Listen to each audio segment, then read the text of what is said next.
ನಮಸ್ಕಾರ. ಜೀನಿ ನ್ಯೂಸ್ ವೀಕ್ಷಕರಿಗೆ ಸ್ವಾಗತ. ಎಲ್ಲರಿಗೂ ನಮಸ್ಕಾರ. ನಾನು ಸಂಧ್ಯಾ.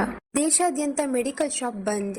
ಔಷಧ ವ್ಯಾಪಾರಗಳು ತಮ್ಮ ವಿವಿಧ ಹಲವಾರು ಬೇಡಿಕೆಗಳನ್ನು ಈಡೇರಿಸುವಂತೆ ಆಗ್ರಹಿಸಿ ಬಂದ್ಗೆ ಕರೆ ನೀಡಿದ್ದಾರೆ. ಆನ್ಲೈನ್ ಔಷಧ ಮಾರಾಟ ವಿರೋಧಿಸಿ ಅಖಿಲ ಭಾರತ ಔಷಧ ವ್ಯಾಪಾರಿಗಳು ಸಂಘವು ಇಂದು ದೇಶಾದ್ಯಂತ ಮೆಡಿಕಲ್ ಶಾಪ್ಗಳ ಬಂದ್ಗೆ ಕರೆ ನೀಡಿದೆ. ಆದರೆ ಕರ್ನಾಟಕದಲ್ಲಿ ಬಂದ್ಗೆ ಮಿಶ್ರ ಪ್ರತಿಕ್ರಿಯೆ ವ್ಯಕ್ತವಾಗಿದ್ದು, ಬೆಂಗಳೂರಿನಲ್ಲಿ 90% ಮೆಡಿಕಲ್ ಶಾಪ್ಗಳು ಎಂದಿನಂತೆ ತೆರೆದಿರುತ್ತವೆ ಎಂದು ವರದಿಗಳು ಬಂದಿವೆ. ಇತ್ತ ರಾಜ್ಯದಲ್ಲಿ ಪ್ರಮುಖ ಘಟನೆಗಳು ಪೂರ್ಣ ಬೆಂಬಲ ನೀಡಿದೆ.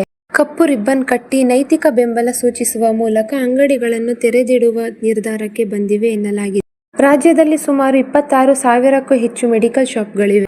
ಬೃಹತ್ Bengaluru chemist and druggist association ಅಧ್ಯಕ್ಷ ಎಂ.ಕೆ. ಮಾಯಣ್ಣರವರು ರೋಗಿಗಳ ಸೇವೆಗೆ ತೊಂದರೆಯಾಗಬಾರದು ಎಂದು ಹೇಳಿ ಅಂಗಡಿಗಳನ್ನು ತೆರೆದಿಡುವಂತೆ ಸೂಚಿಸಿದ್ದಾರೆ.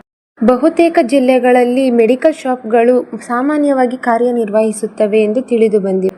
ಪ್ರಮುಖ ಬೇಡಿಕೆಗಳು: GRS 220 ಮತ್ತು GS 817 ನಿಯಮಗಳನ್ನು ಹಿಂಪಡೆಯಬಹುದು. ಅಕ್ರಮ ಇ-ಫಾರ್ಮಸಿ, ಆನ್ಲೈನ್ ಔಷಧ ಮಾರಾಟ ನಿಲ್ಲಿಸಬೇಕು. ಅತಿಯಾದ ಡಿಸ್ಕೌಂಟ್ಗೆ ನಿಯಂತ್ರಣ ಹೇರಬೇಕು. ಸಣ್ಣ ಔಷಧಿ ವ್ಯಾಪಾರಗಳನ್ನು ರಕ್ಷಿಸಬೇಕು. ಆನ್ಲೈನ್ ಔಷಧ ಮಾರಾಟದ ಸಮಸ್ಯೆಗಳು. ಈ ದಿನದ ನಿರಂತರ ಸುದ್ದಿಗಳಿಗಾಗಿ ವೀಕ್ಷಿಸುತ್ತಿರಿ ಜೀನಿ ನ್ಯೂಸ್. ನಮಸ್ಕಾರ.